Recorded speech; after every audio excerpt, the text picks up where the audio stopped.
본 영상 바로 아래 더보기를 클릭하신 후 인터넷 링크를 클릭하시면 같은 설교를 광고 없이 들으실 수 있습니다.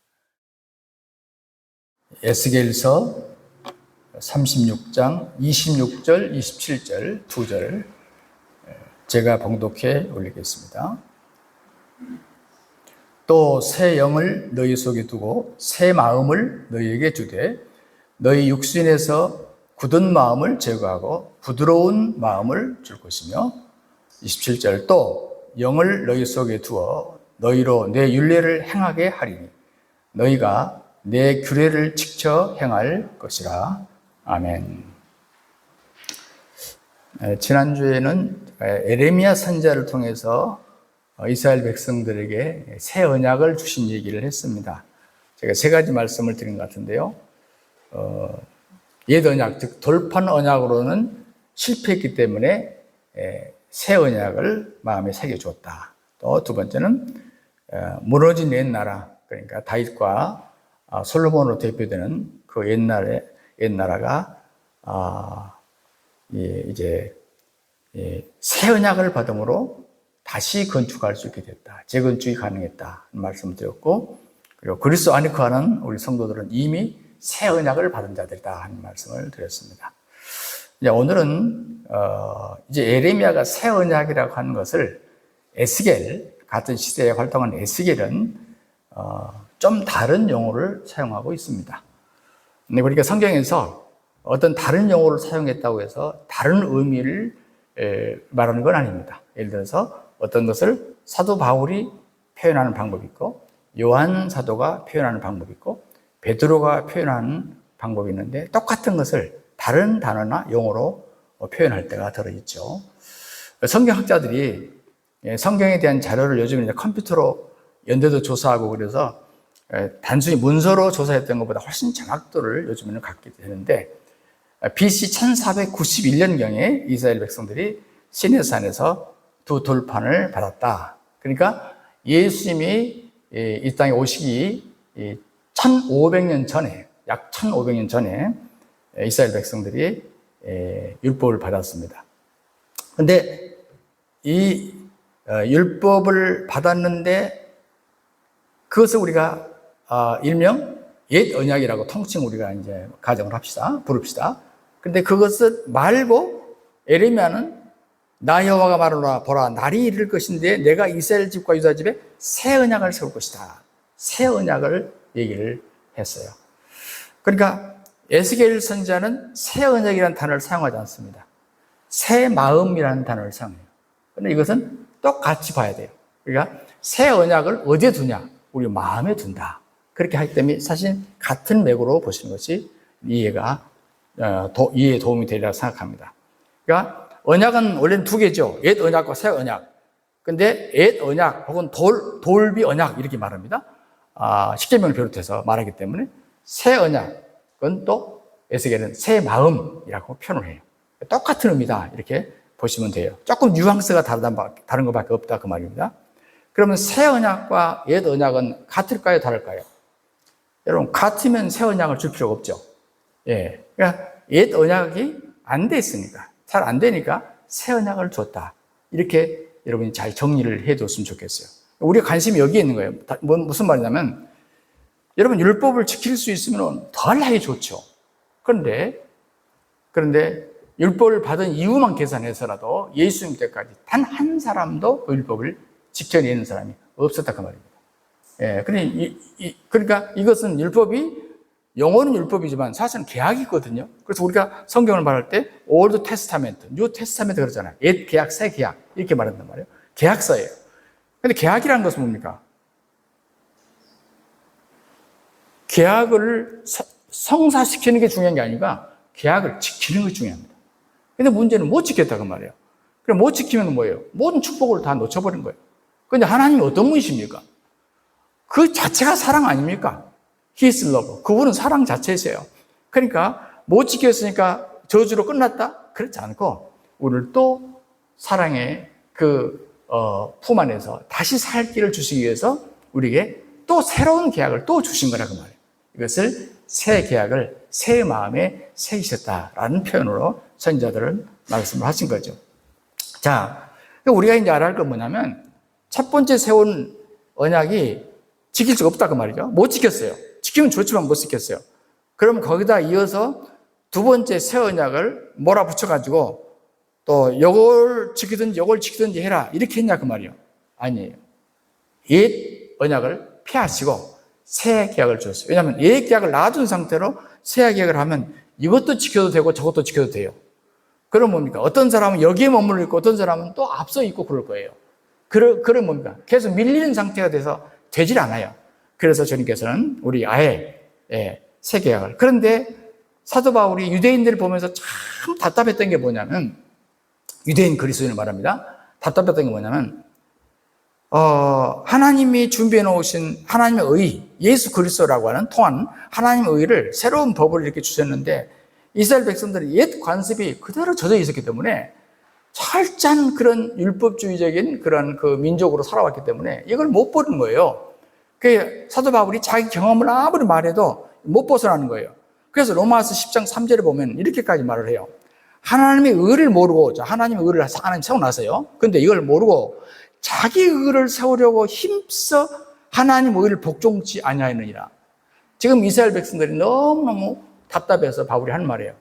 하나님의 의가 여기 있는데 새로운 법이 있단 말이에요. 그런데 이거를 주목하지 않고 계속 지금까지 해왔던 자기 의를 세우려고 힘써 하나님 의를 복종치 않았다.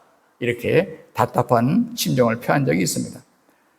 그래서 지난주에 읽었던 예레미야 31장 33절에 뭐라고 했냐면 나 여호와가 말하노라. 그러나 그날 후에 어떤 날이 올 겁니다.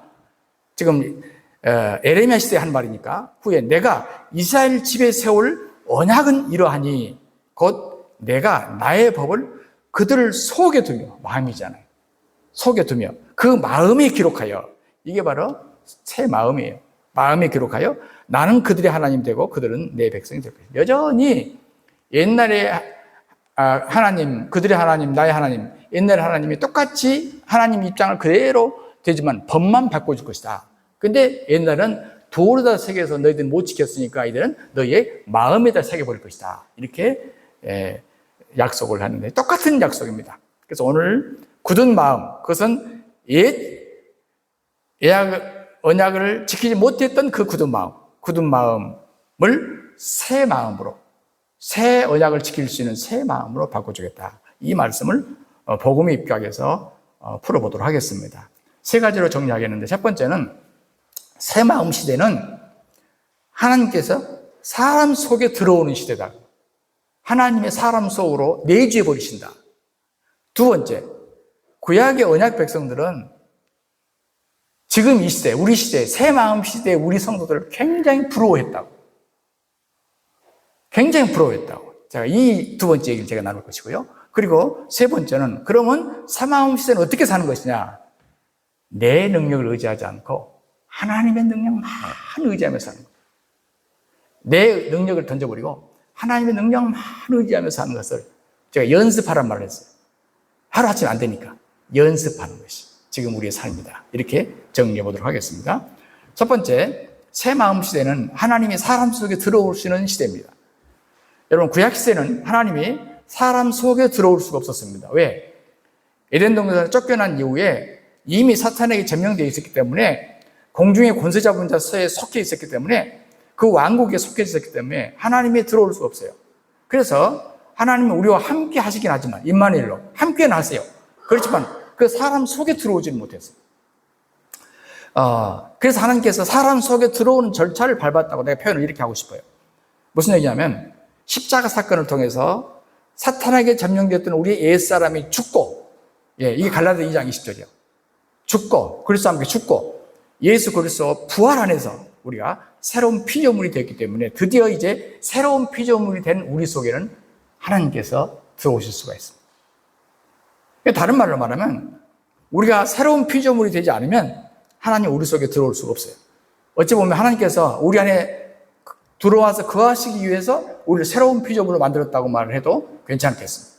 하나님께서 우리 속에 거주하신다는 말은 무슨 말입니까? 이제는 하나님 항상 성전 안에 거신다고 믿었잖아요. 그래서 하나님 거하실 때는 영광이 막 구름으로 충만했잖아요. 그런 것처럼 이제는 우리를 성전 삼으셔서 그 영광의 주님이 우리 안에 들어오신다고 말이에요. 그럼 우리가 뭐가 됩니까? 성전이다. 그래서 성경에서 끊임없이 사도 바울이 우리가 하나님의 성전인 것을 알지 못하느냐. 우리가 이제 성전이 되었다. 성전이 뭐 합니까? 건물이 중요한 게 아니잖아요. 그분이 들어와서 머무시느냐가 중요한 거예요. 지금 여러분 이제 구라파나 뭐 미국 여행하시다 보면 엄청나게 큰 멋있는 거대한 구조의 그런 성당, 교회당들을 볼 수 있는데 또 유명한 전통인의 신학교에 가보면 채플이 정말 이뻐요. 채플실이 멋있고 크고 이쁩니다. 설교단이 막 굉장히 높고 거기서 노래를 부르면 그냥 나같이 음치가 불러도 들을만해요. 아주 에코가 좋아가지고 아주 그렇습니다. 그래서 웬만한 콘서트 음악회도요 그 채플실을 빌려서 보통 콘서트를 해요. 제가 그래서 그런 콘서트를 제가 가본 적이 몇 번 있거든요. 근데 제가 이제 제 개인 얘기입니다만 제가 어떤 유럽의 어떤 나라에 있을 때 제가 10년 만에 선교센터를 이렇게 매입해서 수리해 나가는데 이제 본당이 200평이에요. 200평이고 높이가 15m야. 그러니까 이제 우리가 최대한 인건비를 줄이기 위해서 많은 사람 동원하고 해서 뭐 이렇게 수리를 해 나가는데 이제 대충 해놓고 문제가 생겼어요. 본당을 다 수리를 해놨는데 문제가 생겼어요.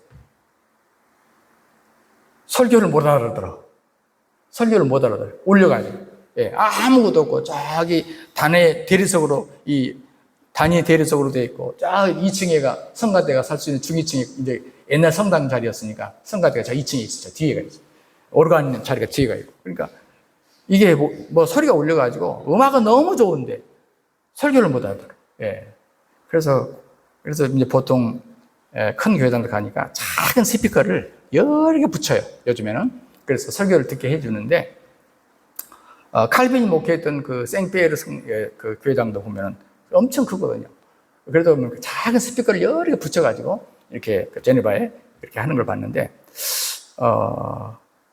그래서 제가 고민하다가 아이디어를 냈어요.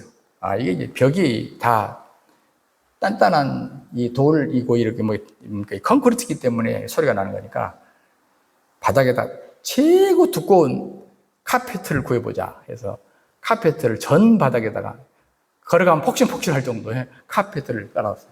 그리고 인건비가 비싸니까 전 교인들이 바느질 할 수 있는 사람 여성들이 다 동원이 돼가지고 두꺼운 천을 떠다가 모든 벽에다가 유리창에서 다 가려버렸어요.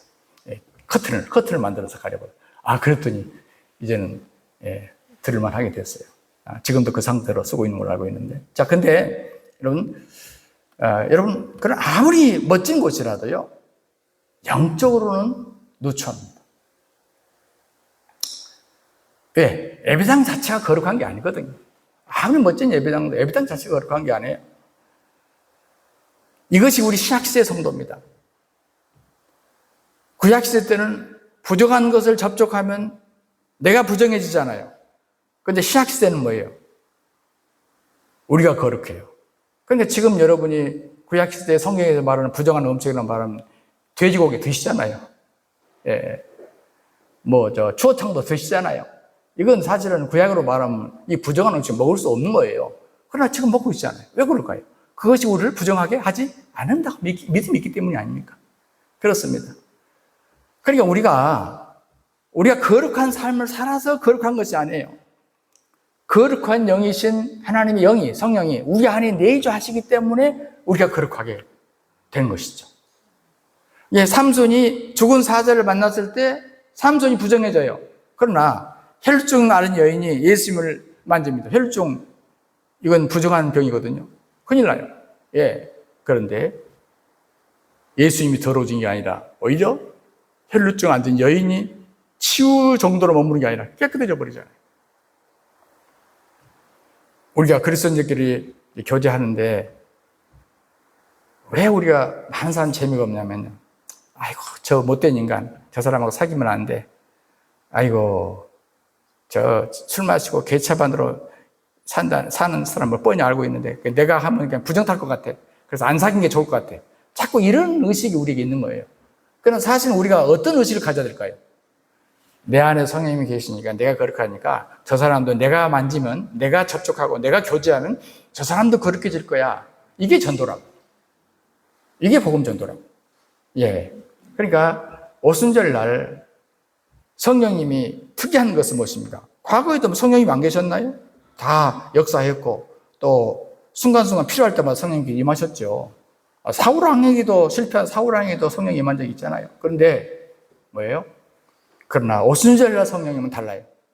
120명이 임했는데 그들을 속에 임재해버렸어요. 성령님이 임재해버렸어요. 그들을 거룩하게 되어버렸어. 성화되어버렸어요. 이게 성화예요. 그러니까 뭡니까? 그들이 가는 곳마다 거룩해져 버려요. 그들이 접촉하는 데마다 거룩해져 버려요. 이게 오순절 이후의 성령 역사입니다. 엄청나게 놀라운 것입니다. 여러분, 우리 몸이나 혼은 들을 때가 많죠. 우리 인간은 실수하고 범죄하죠.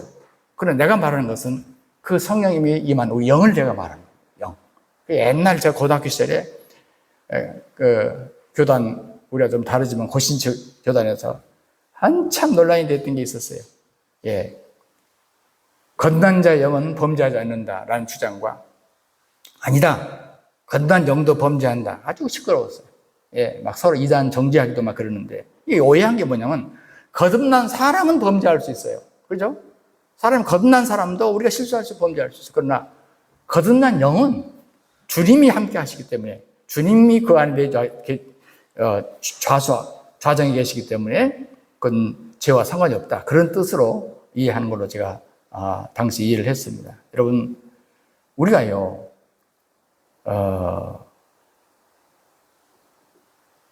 심지어 우리가 뭐 어떤 사람이 마약 중독에 빠졌다, 뭐 클럽에 다닌다. 거기서 빠져나올 수 있는 길이 뭘까요? 당신 회개된다고. 절대 회개해가지고 빠져나온다면 누가 못하겠습니까? 그렇게 되는 게 아니에요. 이 원리를 잘 모르기 때문에 그래요. 이미 당신도 주님이 거룩한 자를 만들었습니다. 당신 안에 거룩한 주의 영이 있습니다. 라고 출발을 해야 돼요. 그럼 어떻게 될까요? 어느 순간에 죄 지는 자리가 역겨워지는 거예요. 나하고는 체질이 안 맞는 자리라고 느껴지는 거예요. 제가 어떤 분과 교제를 하고 말씀을 나누게 했는데 이분이 변화되기 시작했어요. 예. 근데 어느 날 그런 거예요. 목사님, 제가 옛날 습관이 있어서 늘 다니는 데가 있었는데, 여기저기 다니는 데가 있었는데, 어떤 곳에 가니까요. 와, 역겨워서 그 자리에 못 있겠어서 나와버렸습니다. 그러더라고. 아, 이제 이분 안에 성령님이 계시구나. 내가 그걸 성령님께. 지금은 이 나라에서 큰 일을 하고 계십니다. 귀국하셔가지고. 그런데요, 예. 지금 장로님이 되셨고 큰 일을 하셨는데, 여러분, 바로 그래요. 이 불황화 복음을 썼던 브레넌 매닝이라는 사람이 필립 얀시와 함께 여러 가지 그 하나님의 놀라운 사랑에 대한 많은 책을 썼는데요. 이분이 자기 경험 얘기를 해요. 자기가 마약 중독에 빠진 적이 있었는데 불황화로 전락했단 말 아닙니까? 거기서 자기가 어떻게 나왔는가 하는 얘기예요. 그런데 이분이 죄가 더한 곳에 은혜가 더했다는 이 말씀에서 은혜를 받았대요. 자, 이 말을 바울도 이 말을 잘못 이해할 수 있다고 해서 오해를 풀어준 적이 있어요. 죄가 더한 곳에 은혜가 더하다고 해서 그럼 죄를 많이 지으면 은혜를 많이 받겠네? 이렇게 하지 말라고 그랬어요. 이 말은 무슨 말이냐? 죄가 더한 것에 은혜가 있단 말은 여러분 죄가 이 중음만 하다고 그럽시다. 그러면 이 죄에서 빠져나오려면 하나님 은혜가 중음만 해갖고는 막상 막하야. 이 중음보다 좀 커야 하나님 은혜가 더 커야 이 죄에서 빠져나올 수 있다 그 말이에요. 죄가 더한 것에 은혜가 있단 말이에요. 그 말이란 말이에요. 여러분 우리가 왜 지금 죄의 소굴에서 빠져있지 않고 지금 이렇게 나와 있냐면요. 하나님 은혜가 우리가 지은 죄보다 더 커버린 거예요. 그래서 그 큰 은혜로 빠져나온 거 아닙니까? 바로 브레넌 매닝이라는 사람이 그렇게 설명을 하거든요. 우리 주변에 죄에 중독된 사람, 또 어디서 빠져나오지 못하는 사람이 해방받는 거 아주 쉬워요. 그건 당신이 열심히 회개하고 노력하면 됩니다. 절대 안 됩니다. 그런 욕을 하지 마세요. 인간은 그렇게 거룩하지 않아요. 뭘 말해야 됩니까? 단번에 나올 수 있는 방법이에요. 지금까지 제가 해본 방법이에요. 예. 주님의 영이 당신 안에 계십니다에 대해서 아멘 할 수 있으면 돼요. 그런데 아멘이 안 되니까 안 되는 거예요. 이미 하나님께서 당신의 구원을 이미 완성해 놓고 계십니다. 당신이 구원을 이루어가는 게 아닙니다. 예수님이 100% 완성품을 여러분 당신에게 주신 겁니다. 근데 받아주시면 됩니다. 이거죠. 내가 하는 게 아니란 말이에요. 그러므로 우리가 신앙생활이 굉장히 즐겁고 좋은 이유가 바로 그건데, 막 지루해서 어렵사리 체면상 교회생활을 한다? 이건 성령이 진짜 임하신 분인지 의심해 봐야 돼요. 여러분, 교회는 깨끗해지기 위해서 온 게 아닙니다. 오늘 교회는 목욕탕이다, 그러니까 거기 가서 깨끗해져야 된다, 이런 말을 하잖아요. 그러나 그 말도 일리는 있지만, 바울의 신앙, 바울이 가르친 그 신앙의 입각에서 말하면 그건 맞지 않아요.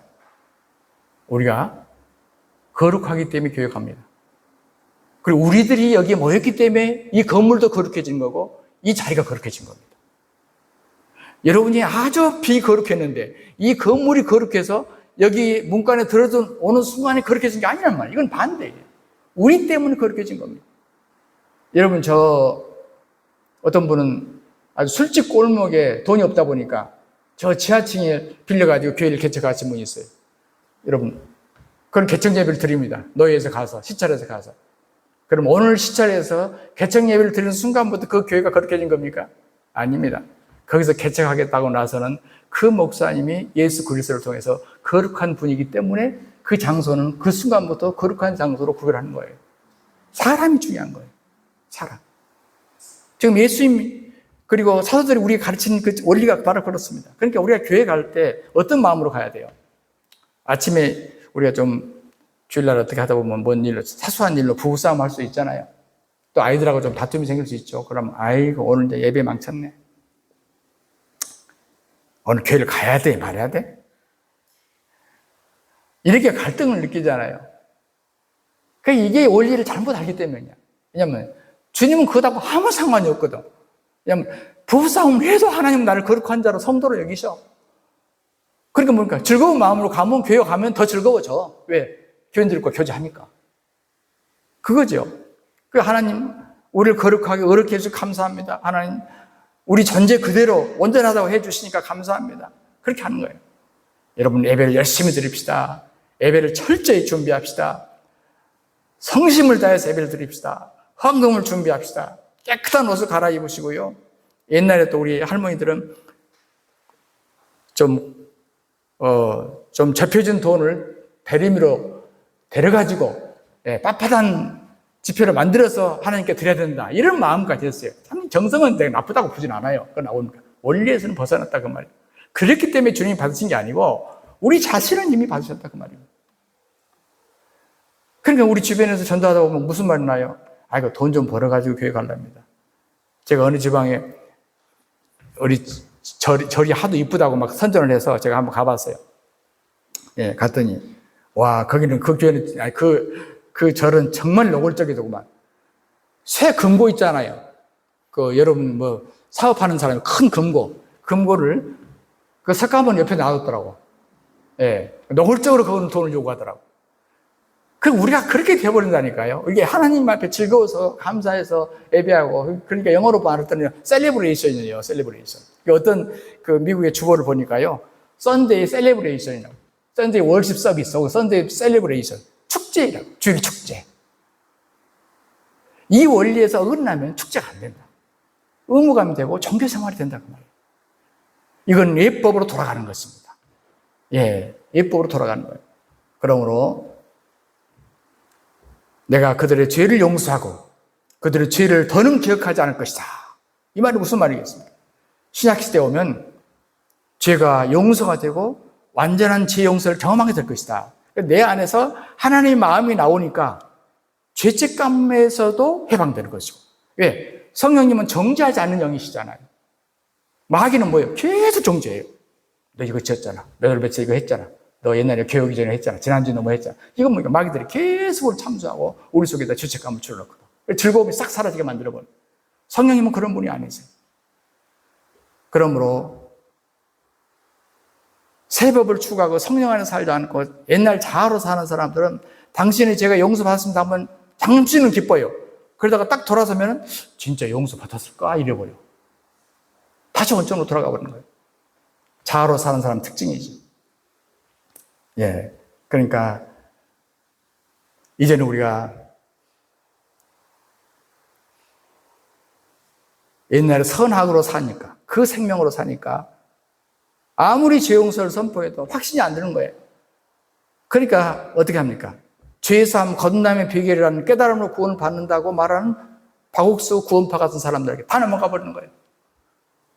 이게 기본이 안 돼 있으니까 다 넘어가 버리는 거예요. 지금 저기 잠실에서 한번 가보세요. 이제 지금 그냥만 또 성경 강의한답니다. 세미나. 다 가버려요, 거기. 왜? 여기에 대한 확신이 없으니까. 그래서 막 거기 가가지고 오늘 내가 구원받은 생일날이라고 좋아합니다. 네, 이렇게 속은 사람들을 많이 봤거든.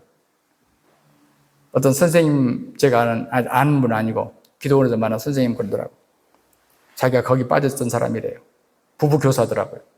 그랬더니 거기가 진짜 자유고 기쁨이라고 갔었는데 그렇게 율법적일 수가 없어서 나왔다고 그러면서 딱 나와서 정신을 딱 차려보니까 빚이 2억이더래. 아니 거기는 헌금도 안 한다면서요. 11조도 안 한다면서. 아이고 말도 마십시오. 별의별 것에서 돈을 다 뜯어갑니다. 그래서 빚이 2억이더래. 나와보니까. 자, 여러분, 우리가 구원의 도를 제대로 이해하고 복음 안에서 기뻐하고 즐거워한다면 왜 이런 이단에 빠지겠습니까? 예, 여러분, 새마음 시대는 하나님이 우리 속에 들어와 계신다니까요. 우리 속에, 우리 안에 계신다니까요. 두 번째, 그래서 구약의 언약 백성들은요, 새마음 시대의 성도를 그렇게 부러워했답니다. 여러분, 에스겔은 바벨론 포로로 끌려갔을 때 활동해서 선지자입니다. 구약의 마지막 종말 예언을 이분들은 계속 하는 거예요. 그래서 하나님 나라가 이 땅에서 인간적으로 망했잖아요. 예, 하나님은 망하지 않지만 인간적으로 망했다고 말해요. 어떻게 하나님 나라가 다시 회복될 수 있는가? 이걸 외치는 분들이 바로 선지자들이었거든요. 근데 구약시대 때 하나님 나라가 최고의 정점이 바로 다윗과 솔로몬의 나라입니다. 하나님이 다윗과 솔로몬을 축복하셔서 그들을 통해 이 땅에 하나님 나라의 샘플을 보이셨단 말이에요. 건축하셨다고 말하죠, 우리가. 하나님 나라를 건축하셨어요. 그런데 다윗과 솔로몬을 통해서 구약 최고의 나라가 만들어졌음에도 불구하고 그 나라는 다윗과 솔로몬의 마음에서부터 망해버렸어요. 마음에서부터 망해버렸어요. 그러므로 구약의 인간 역사는 실패 역사입니다. 하나님은 전체 역사를 관리하시기 때문에 실패하지 않으시지만 인간은 우리 그때 모습으로는 실패한 역사란 말이에요. 하나님이 나라를 만들어준 축복을 주셨음에도 불구하고 감당을 못해요. 왜? 인간 속에는 후패성 때문에. 이러보건대 인간의 상태는 절망입니다. 그래서 우리 개혁신학자들은 끊임없이 우리 인간의 철저한 부패를 그렇게 강조했어요. 인간은 할 수 있는 게 아니다. 인간은 할 수 있는 게 아니다. 우리가 조금 다른 알미니안 신학에서는 아니요, 그래도 인간이 할 수 있는 부분이 있다. 이게 차이점이에요. 여러분, 인간이 근본적으로 새롭게 되지 않으면 하나님이 아무리 축복을 부어줘도 축복이 저주로 바뀌어버려요. 하나님 축복이 최고의 정점이 사람이 최고의 타락이 되어버린다 그 말이에요. 그러므로 하나님께서 인간 자체를 새롭게 창조하지 않고서는 소망이 없다, 희망이 없다고 말씀하십니다. 그래서 하나님은 새 언약을 주신 것입니다. 차라리 사람을 바꾸어버리겠다고 약속하신 것입니다. 자, 에스겔 36장 26절 또 새 영을 너희 속에 두고 새 마음을 너희에게 주되 너희 육신에서 굳은 마음을 제버리고 부드러운 마음을 줄 것이다. 지난 번역에는 살같이 부드러운 마음이라고 그래서 돌같이 굳은 마음을 살같이 부드러운 마음이라. 나는 그 번역이 훨씬 좋다고 생각해요. 돌같이 굳은 마음은 뭡니까? 하나님 말씀을 듣고도 순종 안 해. 못해요. 안 하는 게 아니라 못해요. 이게 다윗과 솔로몬이에요. 이들이 법을 몰랐습니까? 왜 마지막은 다 실패합니까? 그러니 결국은 마음을 바꿔주는 수밖에 없었습니다. 그래서 구원은 하나님 은혜로 받고 성화는 내 노력으로 해야 된다. 이 이론 때문에 우리가 망하는 거예요. 여러분, 돌같이 굳은 마음을 없애야만이 우리가 살같이 부드러운 마음이 되는 것이지 우리 노력으로 될 수 있는 게 없다니까요. 그래서 에스겔서 36장 27절은 또 영을 너희 속에 두어 너희로 내 윤례를 행하게 하리니 너희가 내 규례를 지켜 행할 것이다. 자, 행하게 할 것이랍니다. 하나님께서 그 율례를 행하게 할 것이래요. 그 뭡니까? 성령을 받으면 저절로 하나님 말씀대로 행해진다 그 말이에요. 말씀대로 저절로 사라지는 것이 새 언약이요 새 마음인 것입니다.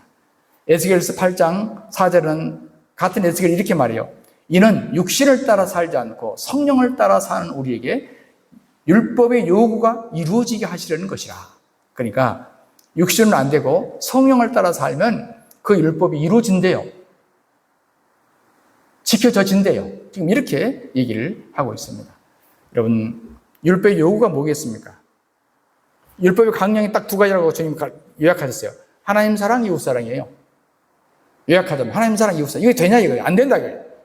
우리가 해갖고는 안 된다. 그런데 성령을 따라 살게 될 때 그 율법이 하나하나 이루어지게 되더라. 성령께서 안에서부터 이루어지게 하시더라. 그 말입니다. 그러니까 노력해서 율법을 지키려고 하는 시대가 구약시대고 성령에 의해서 율법을 완성될 수 있는 시대가 신약시대인 것입니다. 하나님께서는 우리에게 성령을 주셨습니다.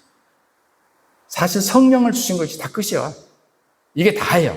사실은 이 속에 모든 게 다 포함돼요. 그래서 아브라함이든 이삭이든 야곱이든 솔로몬이든 다윗이든 이사야든 에스겔이든 세 요한까지라도 우리 시대를 부러워했습니다. 신약시대를 바라보면서 야, 신약시대를 사는 성도들은 얼마나 행복할까. 그런데 지금 많은 성도들은 무슨 생각을 합니까? 나도 다윗처럼 살아봤으면, 우리도 솔로몬처럼 살아봤으면 이 생각을 하고 사는 거예요. 은혜 시대를 사는 우리들이, 성령 시대를 사는 우리들이, 율법 시대보다도 얼마나 영광스러운 시대를 사는 우리들이, 축복되는 우리들이 옛날을 그리워하는 거예요. 마치 뭐하고 똑같냐면요. 지금 우리가 첨단 시대를 살잖아요. 예, 문명 첨단 시대를 살아요. 그런데 우리가 조선 시대를 그리워하고 고려 시대를 그리워하는 거예요.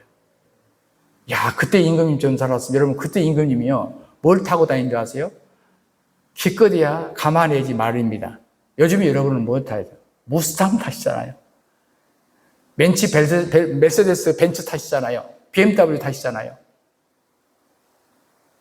똑같은 얘기예요. 그래서 우리가 종교생활 해서는 안 된다는 얘기가 그 말입니다. 2000년 전에 성령이 오순절에 임했을 때 이미 하나님의 영이 우리 속에 내주에 계신다 그 말이에요. 이것이 내 존재고 내 안이 하나님의 집이고 내가 바로 하나님의 성전이 됐다 그 말이에요. 이보다 더 영광스러운 것이 어디 있냐? 뭐라고 바꿀 수 있느냐 그 말이죠. 그래서 구약의 백성들은 이 시대에 우리들을 그렇게 부러워한 겁니다. 그들은 쫓아갈 수가 없었거든요. 그럼 세 번째, 새 마음 시대는 이제 내 능력 의지하지 말고 하나님만 의존하는 삶을 연습해야 됩니다. 내가 해야 할 것은 내 능력을 키우는 게 아니라 하나님을 의존하는 연습을 계속하는 거예요. 나는 아무것도 아닌데, 아무 능력도 없는데, 실패한 사람인데, 아무것도 할 수 없는 사람인데, 소망이 없는데, 근데 소망이 다른 게 있는 게 아니야. 내 안에는 그리스도를 보게 되니까 소망이 생기는 거죠. 저는 말씀 생활, 기도 생활 남들처럼 많이 하지 못합니다. 제가 그런 말을 하면요, 사람들이 상당히 눈을 크게 뜨고 바라보더라고요. 아니, 매주 목사님 설교하신다면서요. 수원에 계시면서 늘 성경 읽고 기도 생활 하시는 거 아니에요? 그럼 수원에서 뭐 하세요 도대체? 맨날 땅 팝니다.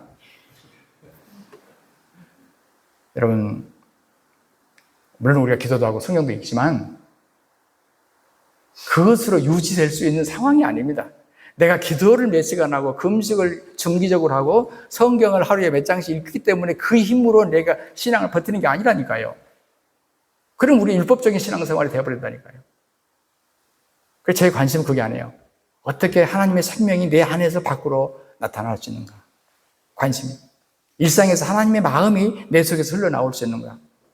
기도했기 때문에, 말씀 연구했기 때문이 아니고 내 안에 예수님의 생명이 어떻게 이웃을 사랑할 수 있게 되는가. 어떻게 이럴 때도 인내하고 참을 수 있는가. 어떻게 이럴 때도 헌신할 수 있는가. 이때도 어떻게 하나님의 뜻을 찾을 수 있는가. 하나님의 뜻이 더 좋아 보이는가. 이건 억지로 안 돼요. 우리 몸이 이제 신경이 엄청 많잖아요. 그 가운데 우리가 이제 의학에서는 자율신경이라는 말을 하는데, 자율신경, 우리가 뭐 교감신경, 뭐 부교감신경 이렇게 우리가 부르기도 하잖아요. 우리가 잠을 자면서도 내가 심장을 내가 뛰게 하잖아요. 쥐가 뛰고. 폐가 그대로 운동하고요. 호흡을 계속해요. 내가 신경 안 써도 해요. 눈도 적당히 깜빡거리면서 눈을 적셔줘요. 이건 뭡니까?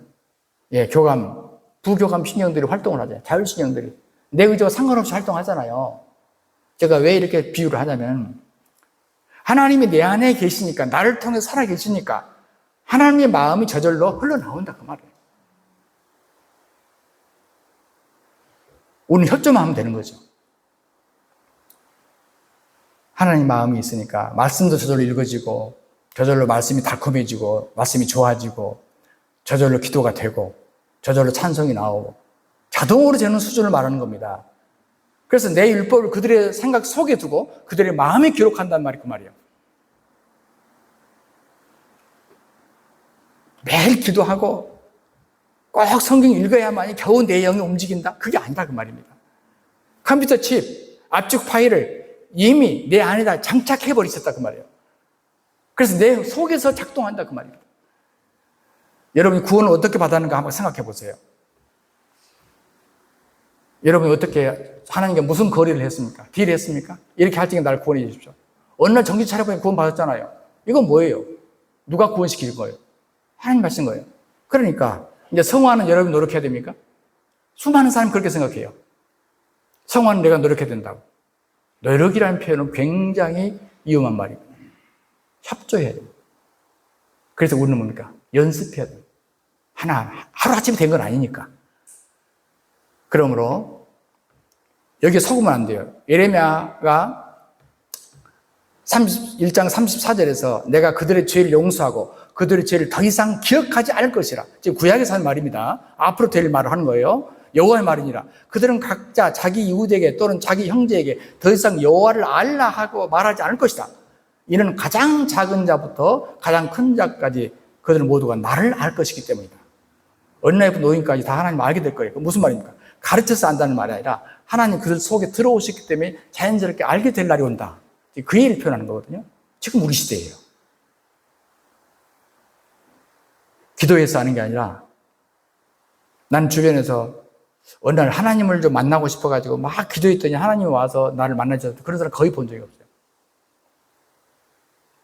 어느 날 그냥 끌려갔는데 교회당에 가자고 그래 친구 따라 끌려갔는데 엄마 아빠가 나를 데리고 가는데 어느 날 정신 차려보니까 내가 믿고 있더라고. 내 마음이 하나님 마음이 되고 하나님 마음이 내 마음이 되어버리는 것이죠. 더러 사람들이 질문해요. 수도원에 무슨 프로그램 진행하십니까? 묻는 분들이 있어요. 창피해요. 프로그램도 없이 뭐 하냐고. 사실 없거든요.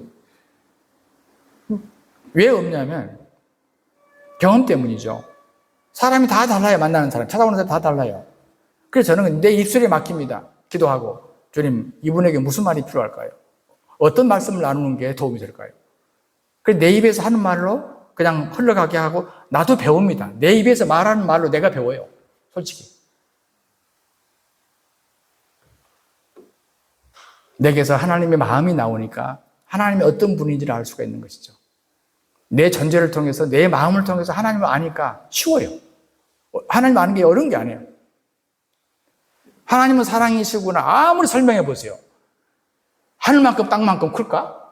안 돼요. 그런데 어느 날 내게서 남들은 도무지 사랑할 수 없는데 내가 사랑해지는 거야. 인간적인 상식은 저 사람 두 번 다시 꼴 보기 싫어. 못 볼 것 같아. 그런데 어느 날 내가 그 사람이 그리워지는 거야. 아, 이것이 하나님의 사랑이구나. 하나님은 이 성품을 갖고 계시는구나. 이걸 내가 배우는 거예요. 거꾸로 배운단 말입니다.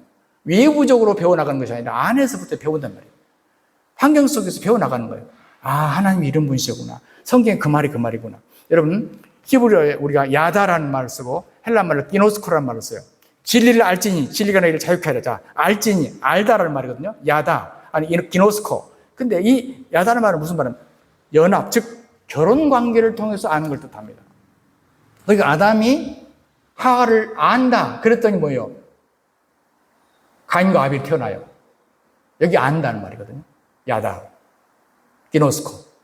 그러니까 우리가 하나님을 안다는 것은요, 상식적으로 배워서 아는 것이 아닙니다. 연합을 통해서 결혼 관계처럼 해서 아는 것이 진짜 아는 거예요. 하나님 아는 거예요. 그래야만 여러분이 요한일서 2장 27절 말씀을 이해할 수 있습니다.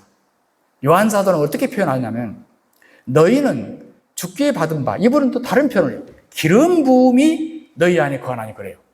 자, 다른 분은 하나님의 우리가 새 마음을 줬다 구약에서 표현하는데 신약에 와서 요한은 기름 부음이라는 단어를 표현합니다. 어떤 분은 기름 부음이라는 용어를 쓰면 안 된다고 말하는데 그분은 정말 잘못된 거예요. 성경에 나와요.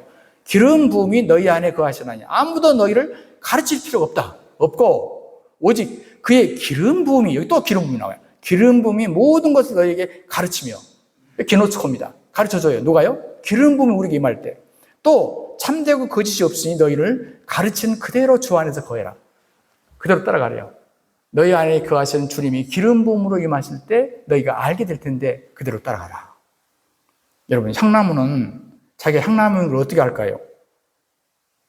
어느 날 누가 가지를 딱 꺾었어. 그랬더니 향냄새가 팍 나네?